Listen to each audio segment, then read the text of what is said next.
and welcome to another Top Doctors online interview with one of our leading specialists. Today, we are honored to be joined by Mr. Radwan Almousa, a highly respected ophthalmologist who will be speaking to us about cataracts. Thank you very much for taking the time to speak to us today, Mr. Almousa. Would you like to introduce yourself? Yeah, hi, Connor, and thank you again for the opportunity. So I'm Radwan Almousa. I'm an ophthalmologist, practice in London, and I've been here for 20 years now. And my own interest is the anterior segment, cornea, oculoplastic, and refractive surgery. Okay, perfect. So we can start with the first question if you're ready. Yeah, please do. Okay, and the first question is, what are cataracts? Very simply. Yeah, so cataract is basically the clouding of the lens inside the eye. The lens start to be cloudy and the vision start to go down. Usually it's a gradual process, but odd cases, cataract develop very quickly and the patients start to notice that the vision is going down. And it hits the age of usually around like 70, 80, but it could start as normal cataract from the age of 50 onward. And sometimes there is something called congenital cataract. It's when babies are born with cataract, and these are rare cases actually. Okay, and what causes cataracts then? So the main risk factor is age. So it's like growing gray hair. Over the years, people develop cataract. To start with, it would be negligible, so patients are not aware of the cataract. As the cataract is developing and the lens is becoming more and more cloudy, they start to notice the vision deterioration. And lots of our patients, the cataract is detected by the optician. Patient notice the vision is going down, but they don't know what's really going on in there. And it's the optician who noticed the cataract, and they refer these patients to us. Sometimes cataract could be associated with trauma. So if someone had a very like a blunt trauma to the face, so that might cause the cataract, because that would the trauma. The theory behind it that the trauma will cause a water cleft inside the lens, and these clefts develop into opacity over time, and it becomes a cataract. And another risk factor, which is quite common as well, if patient takes steroids. So patient on steroid for long term. For example, a patient on steroid inhalers for years and years, they develop special kind of cataract that could develop in a younger age as well. So these are the main risk factors, really. Okay, and would it be more long-sighted people or short-sighted people who'd be more likely to get it, or is it? It's more likely with short-sighted people, and I've seen some short. Well, they're usually more than yourself. It's okay. Highly short-sighted people, high myopic patient might develop cataract in an early age, actually, yes. Okay. Okay. Well, I'm not too blind, but so hopefully not. Okay. Yeah, if I were to get cataracts, how would they be treated? Well, the only way is surgery for the time being. I don't know whether research and science will bring anything else in the future, but cataract at the time being, it's treated by surgery. The surgery is actually, it has developed quite a lot over the last few decades, and it's become a very straightforward procedure now with a 99% success rate. And it's all about going inside the eye, opening the bag that holds the lens, and then break the lenses into small pieces with ultrasound power. And that's something that we've learned from the dentist, actually.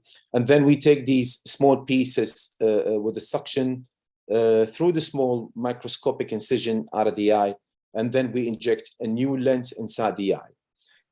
So usually this surgery takes like 10-15 minutes if it's straightforward case. And 99% it's done by just drops, anesthetic drops, and that's it.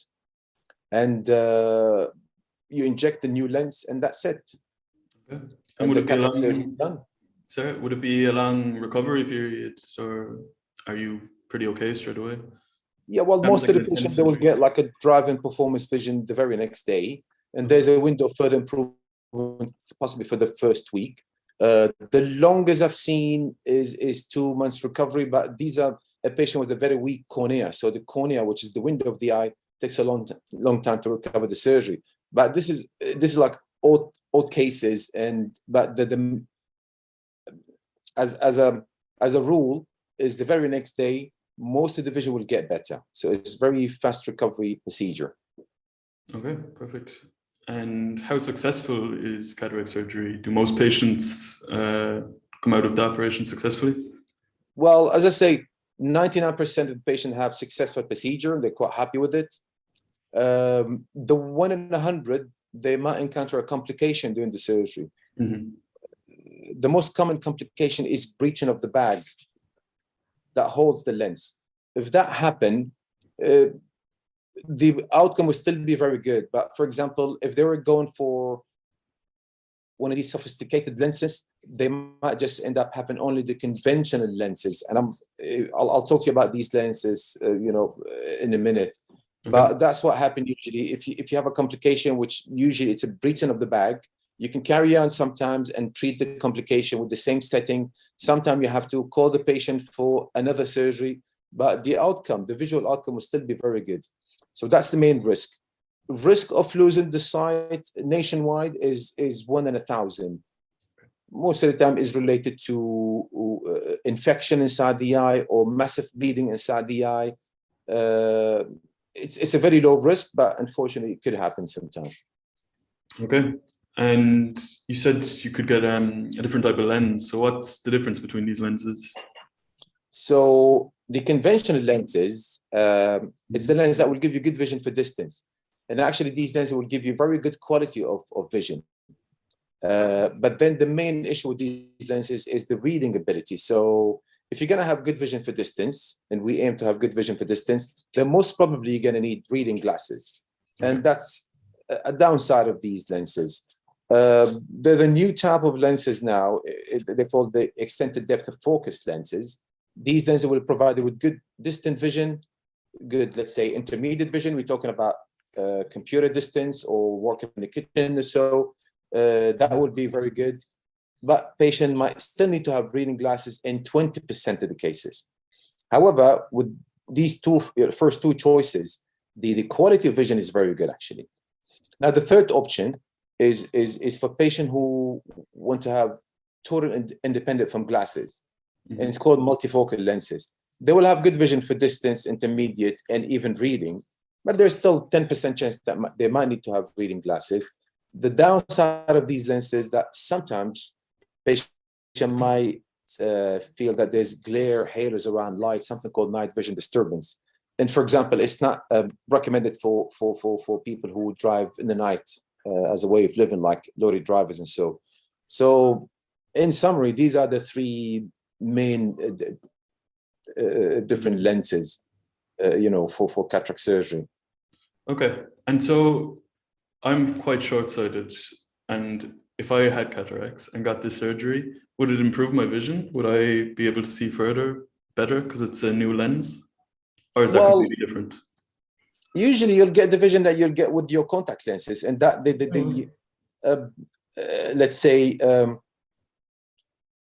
and if you want to examine what the replacing the lens inside your eyes would look like, mm-hmm. Having a contact lens, it will give you the same, or let's say very similar visual outcome to removing the cataract. Obviously, you're too young for having cataract surgery, unless if you have traumatic cataract or if you had congenital cataract. But at such point when you're like more mature in life and you might develop cataract, so you can remove your cataract and then choose a lens that will give you good vision for distance without the need for glasses. And you might say, I want to have also distance and intermediate, or distance, intermediate, and near vision. And possibly in the future will hold more advanced lenses, in your days when it comes, for you to have cataract surgery. But for the time being, these are the choices which is available. And I have to say, patients are quite happy with the outcome. And 99% of the patient would be happy with the outcome. Then 1%, usually if they get multifocals, not all the patient will be happy because of the night vision disturbance. And 1 in 100 wouldn't be happy with it. But 99%, I think it's a very good achievement for especially for patients who want to be independent from glasses. Definitely. Okay, thank you. Yeah. And so last question, what happens if cataracts are left untreated? Well, as I say, the cataracts start, as being very mild, and sometimes it's not affecting the vision, at all. Mhm. If it's not affecting the vision, patient is not keen for surgery for some reason, there is 70% chance it's not going to develop over the next 5 years, and obviously 30% it would develop. Okay. And these are the numbers that, obviously this is evidence-based numbers. So these are the numbers that we give, for the patient. So the patient will be able to make a decision whether to go ahead or wait or forget about the whole thing, really. Okay. Perfect. Thank you very much, Mr. Almousa. Those are all the questions we have for you today. Thank you. Thank you. It was my pleasure, actually. Oh, thank you. And if anyone out there watching this or listening to us would like to book an appointment with Mr. Almousa, you can do so today at tapdoctors.co.uk.